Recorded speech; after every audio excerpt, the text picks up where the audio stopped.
மெய்ஞான அன்பர்கள் அனைவருக்கும் அடியனுடைய அன்பு வணக்கங்கள். நாம் ஏற்கனவே பிறப்பின் ரகசியத்தை பற்றி நிறைய வீடியோக்கெல்லாம் போட்டுக்கிறோம். குழந்தையை கருவிலேயே எப்படி திருவாக வளர்க்க வேண்டும் அப்படின்றதெல்லாம் பார்த்தோம். ஒரு தாய் நினைத்தால் குழந்தையை எப்படி வளர்க்கலாம் அப்படிங்கிறதுக்கு ஒரு சின்ன உதாரணம். ஒரு தாய் நினைத்தால் ஒரு குழந்தையை எப்படி வேண்டுமானாலும் வளர்க்க முடியும். ஆனால் ஒரு தாய்க்கு அந்த எண்ணங்கள், அந்த குணாதிசயங்கள் இருக்கும். அப்போ அந்த குழந்தை எப்படி வளர வேண்டும், எப்படி வளர்க்க வேண்டும். ஒரு முறை ஒரு நாட்டில் ஒரு மன்னன் இருந்தான். அந்த மன்னனுக்கு ஆன்மீக இதில் ரொம்ப அதிகமான ஈடுபாடு. அவன் தவம் பண்ணக்கூடியவன், ரெகுலராக தியானம் பண்ணக்கூடியவன், நாட்டுக்கு நல்லது செய்யணும், நாட்டு மக்களுக்கு நல்லது செய்யணும், அப்படி நல்ல நற்சிந்தனைகள் உள்ள ஒரு மன்னன். அவனுக்கு ஒரு பெண் குழந்தை பிறந்திருந்தது. அந்த மன்னனை என்ன செய்வான்னா 6 மாதங்கள் காடுகளில் போய் உட்கார்ந்து தவம் செய்வான். 6 மாதங்கள் ஆட்சி செய்வான். அந்த மன்னனுக்கு ஒரே ஒரு பெண் குழந்தை ஒன்று இருந்தது. இப்போ அந்த பெண் குழந்தைக்கு இந்த தியானமெல்லாம் சொல்லி கொடுத்தான். இப்படி இந்த தியானமெல்லாம் கற்றுக்கொண்டு இந்த குழந்தையை வளரும்போது இந்த குழந்தை திருமண வயதை எட்டியது. அந்த திருமண பருவம் வந்தவுடன் அந்த குழந்தை, அந்த பெண் குழந்தைக்கு மாப்பிள்ளை பார்க்குறாரு. அப்போ பக்கத்து நாட்டுவனுடைய மன்னனுடைய ஒரு இளவரசன், அவனுடைய புதல்வன் இளவரசன் ஒருவன் இருந்தான். அவன் இந்த மாதிரி நல்ல ஒரு பக்தி நிறைந்தவன், ஆன்மீகத்தில் ரொம்ப ஈடுபாடு உள்ளவன். அதனால் அவனுக்கே தன்னுடைய குழந்தையை கொடுக்கலாம் என்று அந்த மன்னனுடைய மகனுக்கு, அந்த இளவரசனுக்கு திருமணம் பேசி முடித்து திருமணம் செய்கின்றார். திருமணம் செய்தவுடன் அன்று இரவு அவர்கள் அந்த அரண்மனையில் தங்கும் பொழுது, அன்றைக்கு முதல் நாள் இரவில் அந்த கணவன் மனைவி அறையில் 2 பேர் இருக்கும்போது, அப்போ இந்த பெண்ணானவள், இளவரசியானவள் அந்த இளவரசன்ட்ட ஒரு கேள்வி கேட்குறான். மன்னா, நான் உங்கள்கிட்ட ஒரு வரம் கேட்பேன், அந்த வரம் நீ எனக்கு அளிக்க வேண்டும் அப்படி என்று ஒரு வரம் கேட்கின்றான். அப்போ அந்த மன்னனுக்கு, அந்த இளவரசன் என்ன பண்ணால், சரி இவ்வளோ ஆன்மீகத்தில் சிறந்தவள், இவ்வளோ தியானம் இதெல்லாம் பண்ணக்கூடியவள், தவறாக எதுவும் கேட்க மாட்டாள், அதனால் நீ என்ன வரம் கேட்டாலும் அந்த வரத்தை உனக்கு அளிக்கின்றேன். அப்போ சரின்ட்டு அந்த கேட்குறா, மன்னா, நமக்கு பிறக்கக்கூடிய குழந்தையை என்னுடைய இஷ்டப்படி தான் நான் வளர்ப்பேன் அப்படின்னு சொல்லி கேட்குறா. அப்படி அப்போ என்னுடைய இஷ்டப்படி தான் அந்த குழந்தையை வளர்ப்பேன்னு சொன்ன உடனே மன்னனும் சரி, அவன் தவறாக வளர்க்க போகிறான், தன்னுடைய குழந்தையை நல்லா தானே வளர்ப்பான் அப்படின்னு சொல்லிட்டு அவனை சரி உன்னுடைய இஷ்டப்படியே வளர்த்துக்கொள். அப்போ மன்னன் சொல்கிறான், அந்த இளவரசன் சொல்கிறான், ஆனால் அந்த குழந்தைக்கு என்னுடைய விருப்பப்படி தான் நான் பெயர் வைப்பேன். குழந்தையை உன் இஷ்டப்படி நீ வளர்த்துக்கொள், ஆனால் அந்த குழந்தைக்கு பெயர் நான் தான் வைப்பேன் என்று சொன்னான். சரி என்று சொல்லி அவனுக்கு அந்த வரத்தை அளிக்கின்றாள். தன்னுடைய மனைவிக்கு ஒரு அழகான கருத்தரிக்கின்றாள். கருத்தரித்து ஒரு அழகான ஆண் குழந்தையை பெற்றெடுக்கின்றாள். அப்போ மன்னனுக்கு செய்தி போகிறது, மன்னா, உங்களுக்கு அழகான ஆண் குழந்தை பிறந்திருக்கின்றது.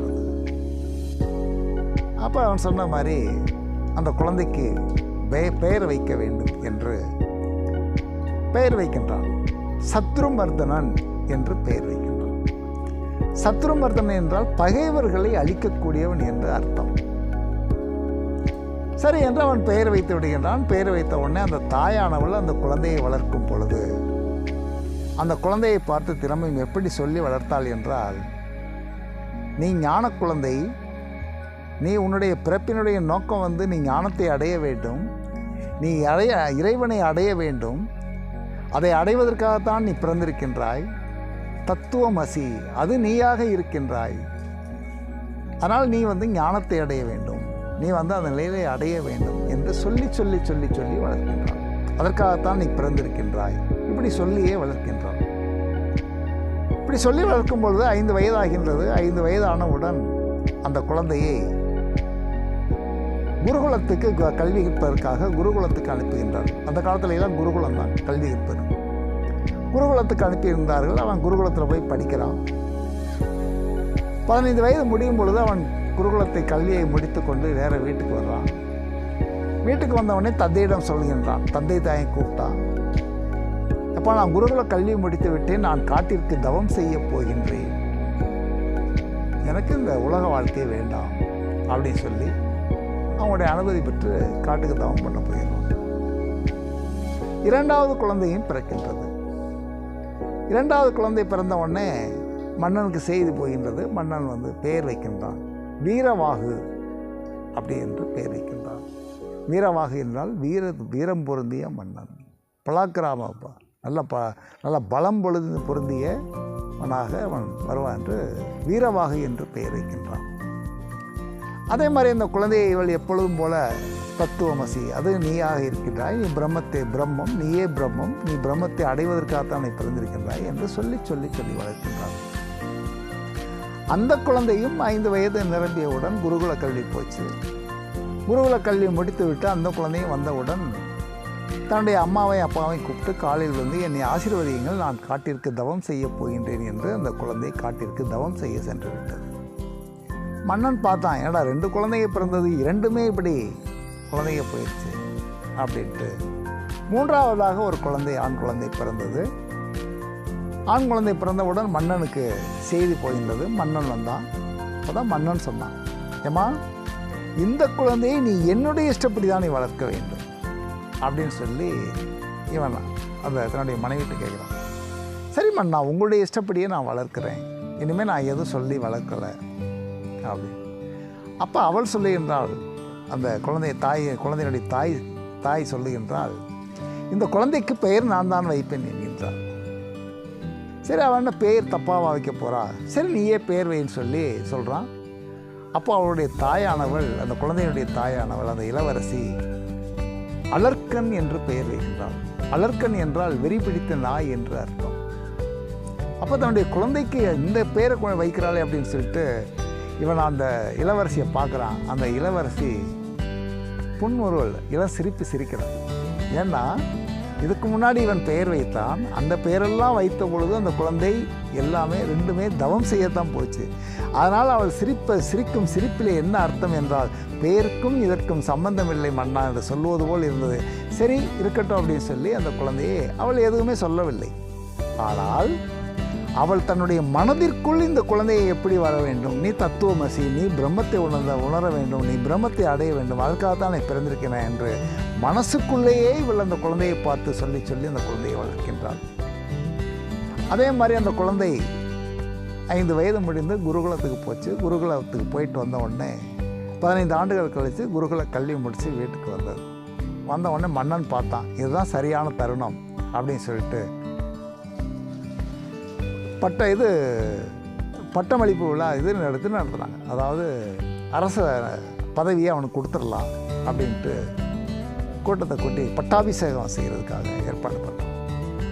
அப்போ அப்படி பட்டாபிஷேகம் செய்கிறதுக்காக எல்லா ஏற்பாடெல்லாம் பண்ணி பட்டாபிஷேகம் முடிந்தது. இளவரசனாக மாறிவிட்டான்.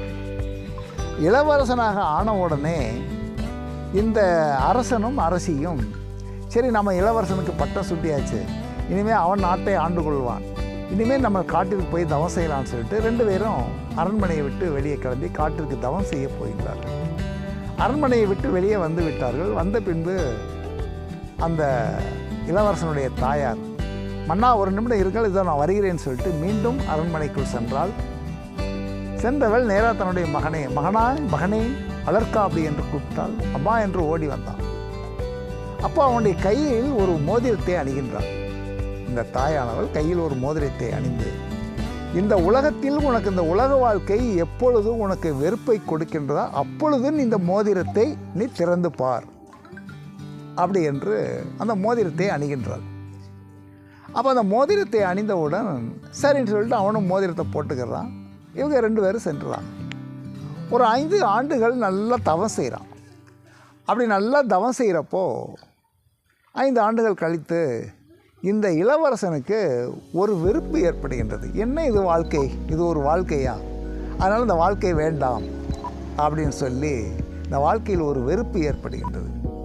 வெறுப்பு ஏற்பட்டு என்ன செய்கிறான், அவங்க தன் தாயானவள் சொன்ன வார்த்தை அவனுக்கு ஞாபகம் வருகிறது. அப்பொழுது அந்த மோதிரத்தை திறந்து பார்க்கின்றான். அந்த மோதிரத்தில் தத்துவம் அசி, அது நீயாக இருக்கிறாய் அப்படின்னு சொல்லி அந்த வாசகத்தை பார்க்கிறான். அந்த வாசகத்தை பார்த்த உடனே இவனுக்கு அந்த ஞானத்தை அடைய வேண்டும் என்கின்ற அந்த வேட்கை அதிகமாகியது. உடனே மந்திரியை கூப்பிட்டான். மந்திரியாரை, இனிமேல் நாட்டை நீரே ஆண்டு கொள்ளும், எனக்கு அந்த நாடு எதுவுமே தேவையில்லை, நான் காட்டிற்கு சென்று தவம் செய்ய போகிறேன் என்று அந்த குழந்தை அந்த மந்திரிட்ட நாட்டை ஒப்படைத்து விட்டு காட்டிற்கு தவம் செய்ய சென்று விட்டு. அப்போது ஒரு குழந்தையை எப்படி வளர்க்க வேண்டும், எப்படி இருக்க வேண்டும் என்பதையெல்லாம் ஒரு தாய் நினைத்தால் அந்த குழந்தையை எப்படி வேண்டுமானாலும் வளர்க்கலாம். அதனால் ஒரு தாய்க்கு வளர்க்க வேண்டிய பொறுப்பு ஒரு தாய்க்கு உண்டு. அதனால் ஒரு தாய் நினைத்தால் அந்த குழந்தையை எப்படி வளர்க்க வேண்டுமோ அதே மாதிரி வளர்க்க முடியும். அதனால் இதுவும் குழந்தையை வளர்க்க வேண்டிய ஒரு விதிமுறைகளில். இன்று பணம் சம்பாதிக்கணும், நிறையா கார் வாங்கணும், பங்களா வாங்கணும், இப்படி தான் நம்ம நினைக்கிறோமே இல்லையே, நம்மளுடைய குழந்தை ஒரு ஞான குழந்தையாக மாற வேண்டும், நல்ல பக்தி உள்ள குழந்தையாக வர வேண்டும் என்று எந்த தாயும் நினைப்பதில்லை. அதனால தான் இன்றைக்கு குழந்தைகளும் அதே மாதிரி இருக்குது. அதனால் இப்படியெல்லாம் குழந்தைகளை வளர்த்தால்தான் நாம் உண்மையாகவே அந்த குழந்தை நல்ல குழந்தைகளாக மாறும் என்று கூறி இந்த வீடியோவை முடித்துக் கொள்கிறோம். நன்றி, வணக்கம். அடுத்த வீடியோவில் சந்திப்போம்.